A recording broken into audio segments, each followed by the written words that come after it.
खुदावंद के बाबरकत और पुरफज़ल नाम में आप सभी को मेरी तरफ से सलाम। मैं इमानुएल खमीसा बेसिकली पाकिस्तान से ताल्लुक़ रखता हूँ और जॉब के सिलसिले में मैं अभी इधर यूएई दुबई में हूँ। तो मैं मेरे तमाम मसीही बहन भाइयों के साथ और न्यू यरूशलेम अपोस्टोलिक चर्च के साथ मेरी पूरी कलीसिया के साथ मेरी एक गवाही शेयर करना चाहता हूँ जो मैं इनके साथ ज्वाइन हो के जो मुझे खुदावंद की तरफ से बरकतें मिली, जो भारी फजल मिले, मैं वो बयान करना चाहता हूँ ताकि मेरे प्यारे खुदावंद के नाम को इज़्ज़त और जलाल पहुँचे और जिस मकसद के लिए उसने हमको बनाया है वो पूरा हो। तो सबसे पहले मैं शुक्र करता हूँ खुदावंद का कि उसने मुझे ज़िंदा की ज़मीन में रखा, अपने लोगों के साथ रखा और सेफ रखा, खुशहाल रखा, अच्छी सेहत दी, अच्छी ज़िंदगी दी। खुदावंद का लाख शुक्र है। तो मैं शुक्रगुजार हूँ न्यू यरूशलेम अपोस्टोलिक चर्च जो कि हमारे पास्टर नरेश जी और खुदावंद की दासी सिस्टर परमजीत उनको जो चला रही हैं, और डॉक्टर मधु किशन जी उनके भी शुक्रगुजार हैं। उनकी जो हम एपिसोड्स देख रहे हैं, बहुत सी ब्लेसिंग्स मिल रही हैं, ज़िंदगी में बहुत से चेंजेस आ रहे हैं रूहानी तौर पे। तो जो मैं अपनी गवाही शेयर करना चाह रहा हूँ कि इस प्लेटफॉर्म पे आने के बाद मुझे खुदावंद की तरफ से क्या क्या बरकतें मिली।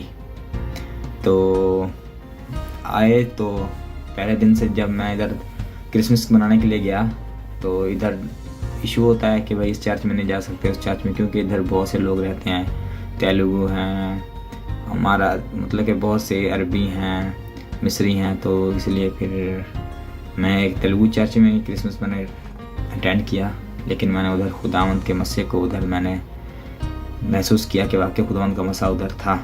क्योंकि जब हम खुदावंद में एक हैं तो जब वो कहते थे आमीन या क्रिसमस के बारे में सुन रखा था, तो जैसे वो तेलुगु लैंग्वेज में बोल रहे थे लेकिन मुझे क्लियर साफ समझ आ रहा था।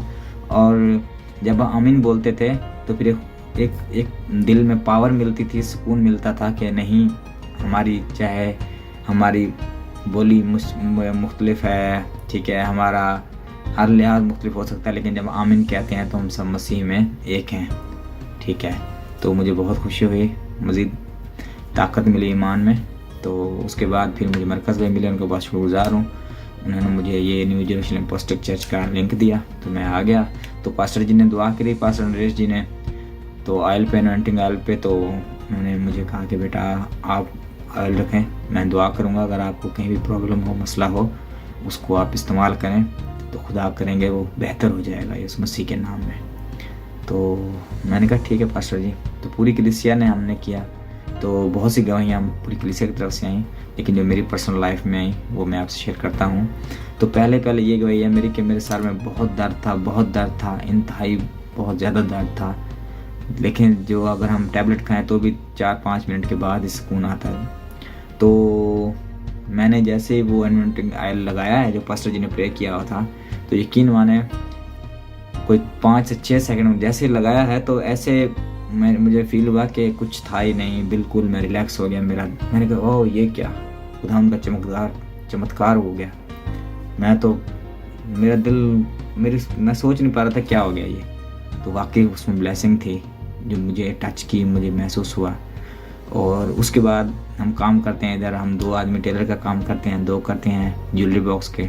तो वो वुड को जोड़ने के, लकड़ी को जोड़ने के लिए सोल्यूशन का यूज़ करते हैं, फेविकोल सोल्यूशन।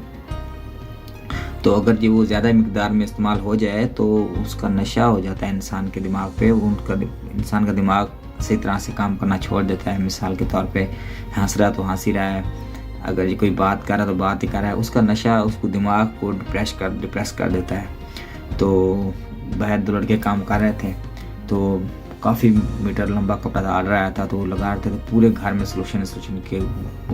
और मुझे मेरे बॉस की कॉल है कि मुझे इतने आज मॉडल चाहिए, फिनिश चाहिए, ख़त्म होने चाहिए। तो मैं काफ़ी परेशान था, लेकिन जब मैं कर रहा था मेरा दिमाग है ना सुन हो रहा था, मुझे कुछ समझ में आया कि क्या करूँ क्या नहीं करूँ। तो जैसे ही फिर मुझे याद आ गया कि नहीं, मेरे पास तो हथियार है, मेरे पास तो खुदावंद का हथियार है, तो मैं क्यों ना उसे इस्तेमाल करूं। फिर मैंने उन्हें कहा कि भाई मेरा हाल निकल गया। तो मैंने इस ईमान के साथ जैसे ही मैंने एनॉइंटिंग ऑयल यूज़ किया है, तो यकीन माने बाकी सारे जो खुद काम कर रहे थे वो भी ऐसे हंस रहे हैं, काम कर रहे हैं, लेट रहे हैं, वाकई उसकी तरह वो होता है। तो उसके बाद मैं तो बहुत ही रिलैक्स हो गया और इतनी खुशी हुई। और मैं भाई मशीन ऐसे चला रहा हूँ कि मुझे खुद को भी यकीन नहीं, जो मैंने 1 घंटे में काम करना था तकरीबन वो मैंने 40 मिनट में कर लिया, 20 मिनट पहले, और मुझे कुछ नहीं हुआ। तो वो जो दोस्त थे उन्होंने मुझे कहा कि ये जो दुआओं पे वगैरह पे ये इस चीज़ का यकीन नहीं होता, नशे की चीज़ें हो गई हैं जो दिमाग को हैक करती हैं।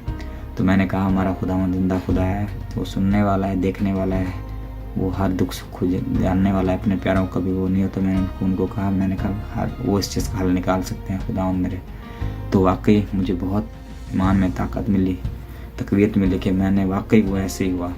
और उसके बाद जो मेरी टेस्टमनी है वो ये है कि मैं रात को बिल्कुल ठीक ठाक सोया हूँ, बिल्कुल ठीक ठाक, कोई मसला नहीं, नॉर्मल सोया हूँ। तो ठीक रात को 4 बजते हैं तो मेरे पेट में, मेरे मैदे में इतना दर्द होता है, इतना कि मैं आपको नहीं बता सकता और आप इतना इमेजिन नहीं कर सकते। मैंने कहा शायद ये मेरा लास्ट स्टेप है इस लाइफ का, और मैंने बस चीखने वाला था, मैं चिल्लाने वाला था। हद से ज़्यादा मेरा काम ख़राब हो गया था पेट का। रात को 4 बज रहे हैं, सुकून नहीं आ रहा। तो जैसे मैं बाहर निकला हूँ, मैंने जिधर मैं काम करता हूँ तो मैं जो प्रे का एलिमेंटिंग ऑयल है वो मैं उधर रखता हूँ। तो मैंने जैसे वो उठाया तो मुझे दिल को एकदम सुकून मिल गया। मैंने कहा नहीं, अभी मैं ठीक होने वाला हूँ। तो जैसे ही मैंने वो एलिमेंटिंग ऑयल अपने कमीज़ पर दुआ किया है, कमीज़ ऊपर करके जैसे मैंने लगाया है, आप यकीन नहीं मानेंगे कि कोई टैबलेट वगैरह खाएं या कुछ करें तो भी कुछ टाइम 2-3 मिनट लगते हैं। जस्ट 20 सेकंड में मैं अपने ईमान से कह रहा हूँ, मैं कोई झूठ नहीं बोल रहा, 20 सेकंड के अंदर मैं फुली रिकवर हो गया। और जैसे कि मैं कोई बहाने कर रहा हूँ या कोई मसला था ही नहीं। वो आदमी जिसको सुकून नहीं आ रहा है, बस अचानक ही दर्द उठा है, मैं उठ गया हूँ, और उसके बाद मुझे समझ नहीं आ रही क्या हो रहा है और क्या नहीं। यकीन माने सिर्फ 5-10 सेकंड के अंदर मैं बिल्कुल रिकवर हो गया। और मैंने कहा कि नहीं, हमारा जिंदा खुदा है, वो जो चाहे कर सकता है। तो मैं बहुत शुक्रगुजार हूँ न्यू जेरूशलम अपोस्टलिक चर्च का, पास्टर नरेश जी का, और परमेश्वर की दासी सिस्टर परमजीत का, डॉक्टर मधु कृष्ण जी का, और मेरी पूरी तमाम जेरूशलम की कलीसिया है, जो न्यू जेरूशलम अपोस्टलिक चर्च की कलीसिया है, मेरे बहन भाइयों का, जो हम एक दूसरे के लिए दुआ करते रहते हैं। तो बहुत से मौजात होते हैं, हमने देखे हैं, बहुत सी गवाहियाँ देखने को मिलती हैं। तो जो कोई भी मुझे देख रहे हैं, मेरी वीडियो रिकॉर्ड करने का मकसद ये है कि खुदावंद के भेदों को, कलाम को हमारी लाइफ में किस तरह काम कर रहा है, हम उसके साथ जुड़ते हैं तो हमारे साथ किस तरह पे काम करता है, किस तरह प्यार करता है। उसने इतना प्यार किया कि अपना प्यारा बेटा खुदावंद यीशु मसीह हमारे लिए, हमारे गुनाहों की खातिर उसने अपना लहू बहा के हमको खरीद लिया। उस लाजवाब मोहब्बत के लिए बहुत ही खुदावंद के धन्यवाद करते हैं, शुक्रगुजार करते हैं। और मेरा आप सभी से जो सुनने वाले हैं, यही कि मेरी रिक्वेस्ट है कि प्लीज़ उस जिंदा खुदा के चरणों में, कदमों में उससे मांगे, क्योंकि उस कलाम में लिखा है, मांगो तो तुमको दिया जाएगा, ढूंढो तो पाओगे, खटखटाओ तो तुम्हारे वास्ते खोला जाएगा। वो बिल्कुल खुदावंद चाहते हैं कि हम पापों से निकल कर हमेशा की ज़िंदगी में आए। लेकिन शैतान ने जो हमारे किसी भी तरह से मतलब कि रास्ते रोके हुए हैं, तो मेरे यही है कि हमारा जो दुआ है वो सबसे बड़ा हथियार है। हमें दुआ करनी चाहिए, खुदा के साथ बाकायदगी के साथ चलना चाहिए, तो हमें किसी भी चीज़ का मोहताज नहीं करेगा दुनियावी लिहाज से, और खुदावंद फिनांस के लिहाज से और रूहानी तौर से भी इतनी बरकतें देगा कि हमारी सोच से भी बड़ी होंगी। तो मेरी रिक्वेस्ट है। और लास्ट में सबसे पहले शुक्रगुजार हूँ मैं अपने ज़िंदा खुदावंद का, जो मुझसे प्यार करता है, और उसका फजल है मुझ पर। मैं इस काबिल नहीं हूँ कि जिस लायक मैं आज बैठा हूँ, जितना मैं कमा रहा हूँ या अपनी फैमिली को सपोर्ट कर रहा हूँ, ठीक है। तो लेकिन खुदावंद के साथ जुड़ने के बाद मैं इतना, खुदावंद ने मुझे ब्लेस कर दिया है कि खुदावंद का फजल हुआ है, बरकत हुई। उस चीज़ के मैं काबिल नहीं था, लेकिन खुदावंद का फजल हुआ है मुझ पे, मुझे बरकत इतनी दी कि मैं अभी बहुत खुशहाल हूँ ज़िंदगी में हर लिहाज से। तो बहुत शुक्र खुदावंद का, धन्यवाद।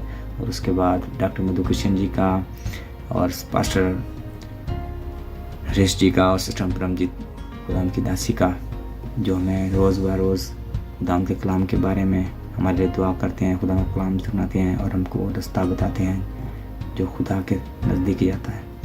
बहुत बहुत शुक्रिया। आखिर में यही कहूँगा, मेरे लिए भी दुआ किया करें ताकि मैं और ईमान में मजबूत रहूँ और खुदा के कामों कर सकूँ। और मेरी आपसे रिक्वेस्ट है कि दुआ को खुदा अपना शख्सी हथियार बनाएं और खुदा के साथ चलें। खुदा बहुत बरकत देने वाला है। वो बस एक इंतज़ार में बैठा है। जब हम खुदा को कबूल करते हैं तो कितने हज़ार फरिश्ते खुश होते हैं, जश्न करते हैं, नारे मारते हैं और खुदा हमको अपने गले से लगाता है। जैसे मुसरत बेटे को, उसने अपने बेटे को जब वो भूला हुआ था, उसने सब कुछ किया, गुनाह किया, हर चीज़ किया, बाप की बात नहीं मानी, लेकिन वो जब आया तो उसने उसके लिए शाही लिबास बनवाया, उसके लिए ज़िबैया की। तो खुदावन भी इसीलिए बैठा है कि आओ मेरे दाहिने हाथ की तरफ बैठो। क्या आज हम तैयार हैं या नहीं? तो मेरी आप सभी से यही रिक्वेस्ट है। मेरी वीडियो बनाने का यही मकसद है कि खुदा उनकी ज़िंदगी में काम करता है, जो मेरे साथ ज़ाती तौर मेरे साथ हुआ है। ये तो मैंने चंद एक बताई हैं और ज़िंदगी मेरी बहुत सी खुदा ने मुझे ब्लेसिंग दी हुई हैं और देते रहेंगे अगर हम उसका साथ नहीं छोड़ेंगे तो। प्रेज द लॉर्ड, हालेलुया, आमीन। खुदा में मैं इसी तरह चलता रहूं और मेरी उम्मीद दुआ कि मैं और आप खुदा के साथ इसी तरह ज़िंदगी बसर करने वाले बन सकें। आमीन। थैंक्स।